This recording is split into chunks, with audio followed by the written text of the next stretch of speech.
জানিয়ে দিব আজকের বাংলার আপডেট সংবাদ। শুরুতেই সংবাদ শিরোনাম। শেখ হাসিনা বাংলাদেশের ফেরার প্রস্তুতির তৎপরতা চালাচ্ছেন বাংলাদেশ, চীন, যুক্তরাষ্ট্র। থাকছে প্রতিবেদনে। আমি এটুকুই বলবো যে আওয়ামী লীগকে উঠে দাঁড়াতে হবে, শক্তিশালী হতে হবে, কারণ জনগণ আমাদের পাশে আছে। জনগণ ছাড়া আমাদের কেউ নেই, এটা মাথায় রাখতে হবে।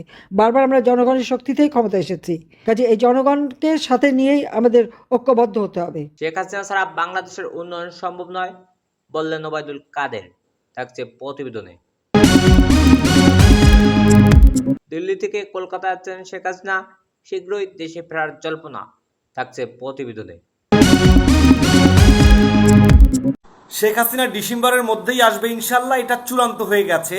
এখন পাকিস্তানের চামচারা তোমরা কোথায় যাইবা একটু ভাবো। সুনামগঞ্জে কার্যক্রম নিষিদ্ধ আওয়ামী লীগের 19 জনের নামে মামলা। থাকছে প্রতিবেদনে। তারেক রহমান ভারতে যেতে পারবে না। তারেক রহমান ভারতে সফর করা একেবারেই অনুচিত হবে। বাংলাদেশের জনগণ এটা কোনোভাবেই মেনে নেবে না। প্রধানমন্ত্রীর ভারত সফরে অসুবিধা নেই, তবে হতে পারে মর্যাদার ভিত্তিতে জামায়াতের আমির। থাকছে প্রতিবেদনে। এতক্ষণ শুনতেছিলেন সংবাদ শিরোনাম, এখন বিস্তারিত। বাংলাদেশের সাবেক প্রধানমন্ত্রী শেখ হাসিনার সাথে ডিসেম্বরের মধ্যে দেশে ফেরার প্রস্তুতি নিয়ে ভারতের কলকাতায় বড় ধরনের মিটিং করেছে আওয়ামী লীগের সাবেক অর্ধশতাধিক সংসদ সদস্য। 8ই আগস্ট কলকাতা নিউ টাউন এলাকায় অনুষ্ঠিত বৈঠকে দলটির 50 থেকে 55 জন সাবেক এমপি উপস্থিত ছিলেন। দেশে ফিরতে প্রয়োজনীয় কাগজপত্রের জন্য আবেদন, কোন প্রক্রিয়ায় ও কিভাবে তারা ফিরবেন, ফেরার আগেও পরে আইনি প্রক্রিয়ার প্রস্তুতি এবং ফেরা উপলক্ষে দলীয় সমাগমের আয়োজন নিয়ে বৈঠকটিতে আলোচনা হয়েছে বলে দলটির একাধিক সূত্রে জানা গেছে। বৈঠকে দলটির শীর্ষ পর্যায় থেকে জানিয়ে দেওয়া হয়েছে যে সব নেতা শেখ হাসিনার সাথে দেশে ফিরবেন না, তাদেরকে দল থেকে আজীবনের জন্য বহিষ্কার করা হতে পারে। এই রুহুল কুদ্দুস দুলু বিএনপির নেতা বলতাছে, ফ্যাসিস্ট আসলে আমরা কেউ বাঁচতে পারবো না, তোমরা বাঁচবা কি মরবা সেটা সময় বলে দিবে, কিন্তু আওয়ামী লীগ এই দেশে আসবে। জননেত্রী শেখ হাসিনা যা বলে তাই করে। তারপর তো আমি সিদ্ধান্ত নিয়েছি আমি দেশে ফিরবো। ওরা বলে আমাকে নিয়ে যাবে, কিভাবে নেবে? আইনগতভাবে নেবে। আমি দেশে ফিরতে চাই। আমি তো জানতাম না যে আমি দেশ থেকে বাইরে আসবো। হ্যাঁ, তাদের চেষ্টা ছিল, এবং একথা তো এই সমন্বয়কারী একজন তো বলেই ফেলছে যে শেখ হাসিনা আমাদের টার্গেট ছিল, গণভবনে, অন্য কিছু না। এখন অত কিছু ভাবার সময় নেই। লাশ পড়লে পড়বে, যত লাশ তত তাড়াতাড়ি হাসিনার ভিতরে। সাধারণ মানুষ ওর উপর খেলে আছে, এটা কাজে লাগাতে হবে তো। শেখ হাসিনার বাংলাদেশে ফেরার প্রক্রিয়া তৎপরতা চালাচ্ছে ভারত, চীন, যুক্তরাজ্য ও যুক্তরাষ্ট্র। সাবেক প্রধানমন্ত্রী শেখ হাসিনার বাংলাদেশে ফেরার বিষয়টি নিয়ে আন্তর্জাতিক অঙ্গনের নতুন করে গুঞ্জন ও কূটনৈতিক তৎপরতা শুরু হয়েছে। সংশ্লিষ্ট বিভিন্ন সূত্রের বরাত দিয়ে জানা গেছে, শেখ হাসিনার দেশে ফেরার প্রক্রিয়ায় সরাসরি বা পরোক্ষভাবে যুক্ত হতে পারে ভারত, চীন, যুক্তরাজ্য এবং যুক্তরাষ্ট্রের মতো প্রভাবশালী দেশগুলো। সূত্রে জানা গেছে, বাংলাদেশে স্থিতিশীলতা বজায় রাখা এবং একটি সুষ্ঠু রাজনৈতিক পরিবেশ নিশ্চিত করার লক্ষ্যে প্রভাবশালী দেশগুলোর রাষ্ট্রদূতরা পর্দার আড়ালে আলোচনা চালিয়ে যাচ্ছেন। বিশেষ করে ভারত, যুক্তরাষ্ট্র এবং চীনের রাষ্ট্রদূতদের মধ্যে এ নিয়ে অনানুষ্ঠানিক যোগাযোগ হয়েছে বলে তথ্য পাওয়া গেছে। কূটনৈতিক বিশ্লেষকদের মতে, শেখ হাসিনা বর্তমানে ভারতে অবস্থান করছেন।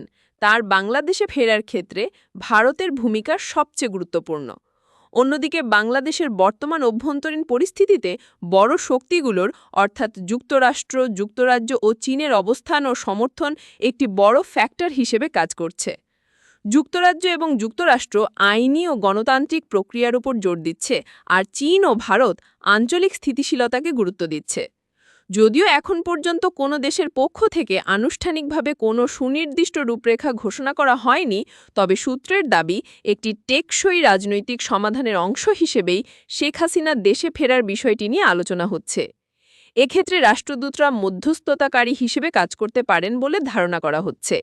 এদিকে বাংলাদেশে চলমান আইনি প্রক্রিয়া এবং অন্তর্বর্তী সরকারের অবস্থানের ওপরই মূলত এই প্রত্যাবর্তনের সময় ও ধরন নির্ভর করছে। আন্তর্জাতিক এই কূটনৈতিক তৎপরতা সফল হলে বাংলাদেশের রাজনীতিতে নতুন মোড় আসতে পারে বলে মনে করছেন বিশেষজ্ঞরা। শেখ হাসিনা ছাড়া বাংলাদেশের উন্নয়ন সম্ভব নয় বললেন ওবায়দুল কাদের। আওয়ামী লীগের সাধারণ সম্পাদক ওবায়দুল কাদের জ্যেষ্ঠভাবে বলেছেন, শেখ হাসিনা ছাড়া বাংলাদেশের উন্নয়ন সম্ভব নয়। নেত্রীকে দেশে ফিরিয়ে আনার দাবিতে তিনি এই মন্তব্য করেন। তার এই বক্তব্য দলের নেতাকর্মীদের মধ্যে নতুন উদ্দীপনা সৃষ্টি করেছেন এবং রাজনৈতিক অঙ্গনে তীব্র আলোচনার জন্ম দিয়েছেন। ওবায়দুল কাদের এক দলীয় সভায় বলেন, শেখ হাসিনা বাংলাদেশের উন্নয়নের স্থপতি। তার নেতৃত্বে দেশ যে অগ্রগতি করেছে তা অস্বীকার করার উপায় নেই। পদ্মা সেতু, মেট্রো রেল, ডিজিটাল বাংলাদেশ এসব তার সাক্ষী। শেখ হাসিনা ছাড়া বাংলাদেশের উন্নয়ন সম্ভব নয়, আন্দোলন ছাড়া আর কোনো পথ নাই, সবাইকে মাঠে নামতে হবে, তার এই কথাগুলো আওয়ামী লীগের ভেতরে শক্তিশালী বার্তা হয়ে উঠেছে। দলের অন্যান্য নেতাকর্মী ওবায়দুল কাদেরের এই অবস্থানকে সমর্থন জানিয়েছেন। রুমিন ফারহানা বলেন, ওবায়দুল কাদের ভাইয়ের কথায় সত্যতা প্রতিফলিত হয়েছে। নেত্রী ছাড়া এই উন্নয়ন সম্ভব নয়, কর্মীরা যে কোনো ত্যাগে প্রস্তুতি। ছাত্রলীগ সহ অঙ্গ সংগঠনগুলোর নেতাকর্মীরা জানিয়েছেন তারা মাঠে নামার জন্য প্রস্তুতি। বিশ্ববিদ্যালয়গুলোতেও তারা সমাবেশ করতে চলেছে। শেখ হাসিনা সম্প্রতি ভারত থেকে বলেছেন, ঝুঁকি জেনেও আমি ফিরব, আমি মরলে মরব, তবু আমি বাংলাদেশের মাটিতেই মরতে চাই। সবকিছু মোকাবেলায় প্রস্তুত, ডিসেম্বরেই ফিরতেছেন শেখ হাসিনা। এর আগে তিনি রয়টার্সকে জানিয়েছেন, মৃত্যু যদি আসে তার নিজের মাটিতে আসুক।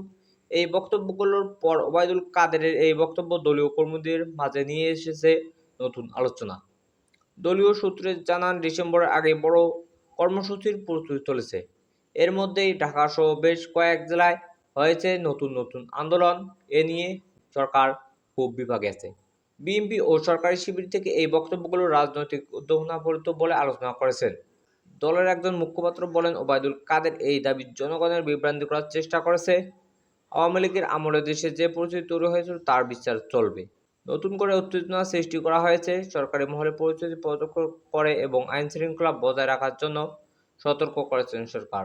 রাজনৈতিক বিশ্লেষকরা মনে করেন, ওবায়দুল কাদেরের এই বক্তব্য আওয়ামী লীগের নতুন করে সাংগঠনিক করেছেন।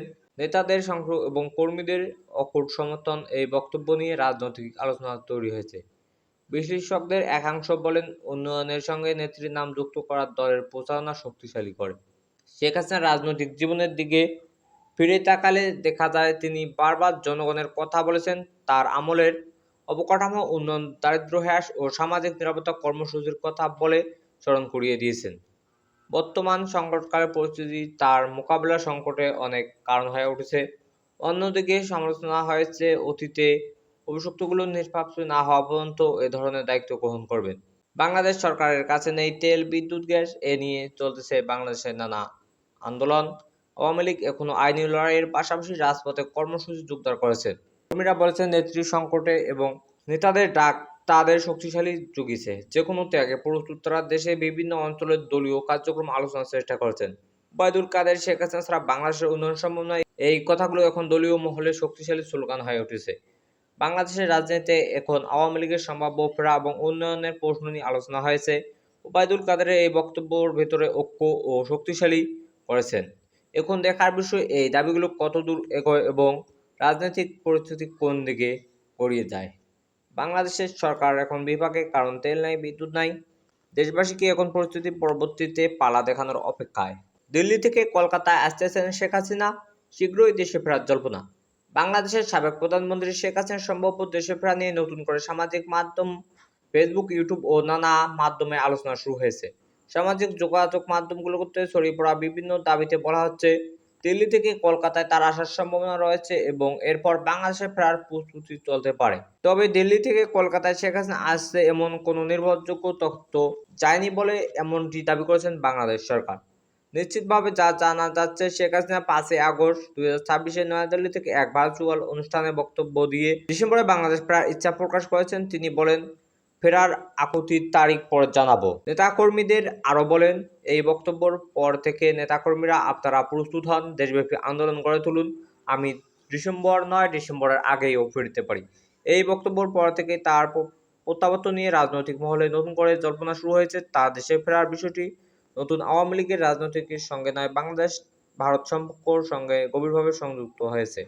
সামাজিক যোগাযোগ মাধ্যমে দিল্লি থেকে কলকাতা আসছেন শেখ হাসিনা, এ ধরনের দাবি ছড়ালেও সাম্প্রতিক নির্ভরযোগ্য প্রতিবেদনে এমন কোনো চিহ্নিত সময়সূচি বা কলকাতায় যাওয়ার ঘোষণা পাওয়া যায়নি। বরং সাম্প্রতিক সংবাদগুলোতে শেখ হাসিনার অবস্থান, তার প্রত্যাবর্তন ঘোষণা এবং তাকে বাংলাদেশে ফেরত পাঠানোর বিষয়ে নয়াদিল্লিতে কূটনৈতিক যোগাযোগের কথা বলার গুরুত্ব পেয়েছে। বাংলাদেশ সরকার শেখ হাসিনাকে ফেরত পাঠানোর জন্য ভারতের কাছে অনুরোধ করেছে। তা ভারত জানিয়েছে, অনুরোধটি সংযুক্ত আইনি কাঠামোর আলোচনা নিয়ে আলোচনা হয়েছে। ফলে কলকাতায় আসার বিষয়টি এখন পর্যন্ত নিশ্চিত খবরের চেয়ে বেশি একটি জল্পনা। তার প্রতিনিধি বা সাফল্য নিয়ে আনুষ্ঠানিক ঘোষণা না আসা পর্যন্ত এ ধরনের দাবি সত্যতা প্রকাশ করা যায় না। শেখ হাসিনা নিজের বক্তব্য ডিসেম্বরের প্রত্যাবর্তন নিয়ে সামনে এসেছেন। তিনি বলেন, দেশে ফিরে তাকে আটক করা হতে পারে বা কারাগারে যেতে পারে, তবুও জনগণের প্রতি তার দায়িত্ব ও ইচ্ছা কথা ভেবে তিনি দেশে ফিরবেন। এই বক্তব্যের পর বাংলাদেশের রাজনীতিতে স্বাভাবিক প্রশ্ন উঠেছে, তিনি সত্যি ফিরবেন কি ফিরবেন না তা নিয়ে আলোচনা শুরু হয়েছে আওয়ামী লীগ, বিএনপি ও জাতীয় পার্টি সহ সব দলের ভেতরে। আওয়ামী লীগের নেতাকর্মীরা ভাবতেছেন তিনি ফিরলে তাদের দল আবারও শক্তিশালী হয়ে উঠবে। অন্যদিকে বিএনপি ভাবতেছে যদি শেখ হাসিনা দেশে ফিরে তাহলে তাদের কি হবে। আর বিএনপির এক নেতা বলেছেন তারা যদি ফিরে আসে তাহলে তাদেরকে ফেসিস্ট বানিয়ে জেলে ভরিয়ে দেবে। অন্যদিকে আর এক নেতা বলেন শেখ হাসিনা ফিরলে তারা বাঁচতে পারবে না। বাংলা সরকারের পক্ষ থেকে বলা হয়েছে শেখ হাসিনা দেশে ফিরলে তাকে গ্রেপ্তার করা হবে। স্বরাষ্ট্র প্রতিমন্ত্রী শামা ওয়াহিদ ইসলাম বলেন, তার বিরুদ্ধে সাজা হওয়া দেশে ফিরে তাকে আইনি প্রক্রিয়ার মুখোমুখি হতে হবে। শেখ হাসিনা এর জবাবে বলেন, আমি দেশের মানুষের জন্য মরতে পারি, আর সামান্য সাজা ওটা তো কোনো ব্যাপারই না। বিএনপির আমলে যা হচ্ছে তা বাংলাদেশের মানুষের প্রতি অন্যায় হচ্ছে। শেখ হাসিনা ঘিরে পরিস্থিতি দুই দেশের কূটনৈতিক সম্পর্কের প্রভাব ফেলেছে। বাংলাদেশ তার প্রত্যাবর্তন চেয়ে আর ভারতের বিষয়ে সমালোচনা হয়েছে। একই সময় প্রধানমন্ত্রী তারেক রহমান সম্ভাব্য ভারত সফরে দুই দেশের মধ্যে আলোচনা হবে। ফলে শেখ হাসিনার অবস্থান ও ভবিষ্যৎ প্রত্যাবর্তন এখন শুধু বাংলাদেশের আভ্যন্তরীণ রাজনৈতিক বিষয় নয়, এটি নয়াদিল্লির সম্পর্কে গুরুত্বপূর্ণ ইস্যু। শেখ হাসিনা যদি ঘোষিত পরিকল্পনা অনুযায়ী ডিসেম্বরের মধ্যে দেশে ফেরার উদ্যোগ নেন, তাহলে তার আগে তার যথাযথ ভারতের অবস্থানগত এবং বাংলাদেশের আইনি পরিচয় নিয়ে ব্যাপক আলোচনা হতে পারে। তবে দিল্লি থেকে কলকাতা এসে তারপর বাংলাদেশে প্রত্যাবর্তন করতে হবে এমন নির্দিষ্ট কোনো তথ্য পাওয়া যায়নি। রাজনৈতিক বিশেষজ্ঞদের মতে শেখ হাসিনার প্রত্যাবর্তন বাস্তবায়ন হলে তার দেশের রাজনৈতিক বড় ধরনের প্রক্রিয়া সৃষ্টি হতে পারে। তবে এর প্রভাবে নির্ভর করে তার আইনি অবস্থান, আওয়ামী লীগের রাজনৈতিক ভবিষ্যৎ এবং জনগণের প্রক্রিয়ার উপর। সব মিলিয়ে একটি কথা বলা যায়, শেখ হাসিনার দেশে ফেরার ঘোষণা বাস্তব ও সাম্প্রতিক, কিন্তু দিল্লি থেকে কলকাতায় তার আসার খবরে কোনো যাচাই করা যায়নি। তাই কলকাতায় আছেন দাবিটি নিশ্চিত করা হিসেবে প্রচারণা হয়েছে বাংলাদেশের অনেক পত্রিকায়।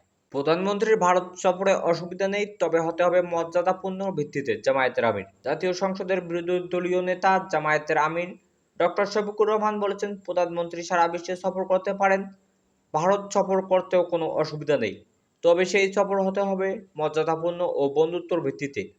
দেশের মানুষ আর কারো আধিপত্য মেনে নেবে না।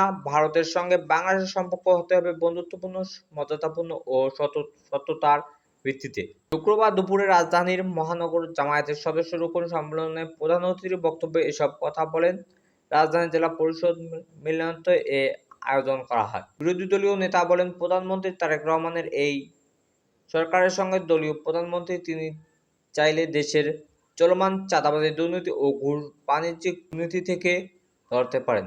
তিনি চাইলে সব বন্ধ হবে, তিনি চাইলে কি না হতে পারে। দলের নেতা কর্মীদের উদ্দেশ্যে জামায়াতের আমির বলেন, বাংলাদেশ জামায়াত ইসলামী এ দেশের মানুষের কাছে একটি আদর্শিক সংগঠনের নাম।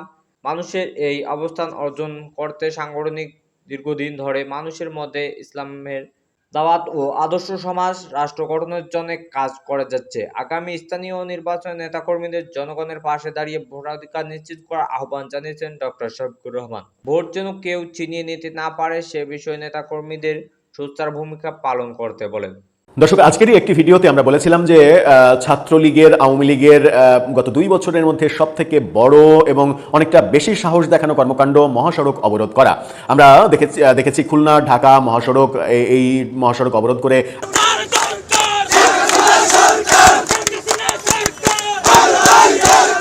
আগুন জ্বালিয়ে দিয়েছিল। বেশ কিছুক্ষণ যান চলাচল বন্ধ ছিল। ঘটনাটা গোপালগঞ্জ এলাকায় ওই সাম্পান রেস্টুরেন্ট যেখানে গাড়ি গিয়ে থামে সেই এলাকায় ঘটেছিল। সেটা নিয়ে আমরা আলোচনা করেছি এবং বলেছি যে এই ঘটনার পরিপ্রেক্ষিতে ব্যাপক ধরপাকড় মামলা এগুলো হয়তো শুরু হবে। সেই আলোচনা তামাদি হতে না হতে এবার আমরা দেখছি যে নড়াইলে ঠিক একই রকমের একটা ঘটনা এবং সেই ঘটনার পরিপ্রেক্ষিতে মামলাও হচ্ছে। বঙ্গবন্ধু, জয় বঙ্গবন্ধু, শেখ হাসিনা আসবে, বাংলাদেশ আসবে, বাংলাদেশ আসবে, শেখ হাসিনা আসবে, শেখ হাসিনা আসবে, বাংলাদেশ আসবে, বাংলাদেশ আসবে, শেখ হাসিনা আসবে। আওয়ামী লীগ ছাত্রলীগ কি তাহলে এখন মহাসড়ক অবরোধের দিকে মনোযোগী হচ্ছে? পরপর দুইটা ঘটনা এবং কাছাকাছি, একটা হচ্ছে খুলনা ঢাকা মহাসড়ক, আরেকটা হচ্ছে যে যশোর মহাসড়ক, মানে যশোর খুলনা হাইওয়ে, এই ব্যাপারটা দেখা যাচ্ছে।